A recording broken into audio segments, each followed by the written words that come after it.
Түркия президенті Реджеп Тайып Ердоғанның басты саяси қарсыласы Стамбул қаласының мэрі Экрем Имамоглу мен оның баспасөз кеңесшісі Мурат Онгун арнайы операция кезінде тұтқындалып сотқа берілді. Экрем Имамоглуға сыбайлас жемқорлық, парақорлық және бопсалаумен айналысқан ұйымға қатысы бар деген айып тағылып отыр. Оның үйіне тінту жүргізіліп, полиция күзетімен саясаткер сот ғимаратына жеткізілді. Имамоглуды қосқанда осы айыптаулар аясында барлығы 106 адамды қамауға алуға санкция берілген.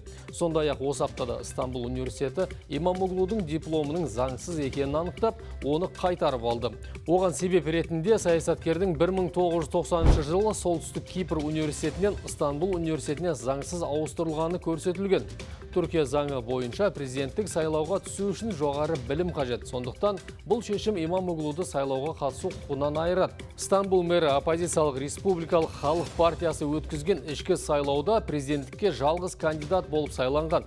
Ол алдағы президент сайлауында билік партиясының кандидатына, яғни Ердоғанға бастық бәсекелес болуы мүмкін еді. Қазіргі таңда Түркияда мерзімнен бұрын президент сайлауын өткізу мәселесі қызу талқыланып жатыр. Түркияда болып жатқан оқиғаға халықаралық қауымдастық оң қабақ танытпады. Мәселен, Германия сыртқы істер министрлігі Имамоглудың ұсталуын демократияға ауыр соққы деп мәлімдеді. Саясаткердің тұтқындалуына байланысты Стамбул, Анкара, Измир және Ризе қалаларында жаппай шерулер мен наразылық акциялары өтті. Алайда Түркияның ең ірі мегаполисінде жиналыстар мен митингілерге тыйым салынып отыр. Қалада әлеуметтік желіге тек VPN көмегімен кіруге болады. Метроның кейбір станциялары жабылды. Бірқатар елдер Стамбулда жүрген туристері болса, абай болу керек деген бейресми нұсқау беріп жатыр.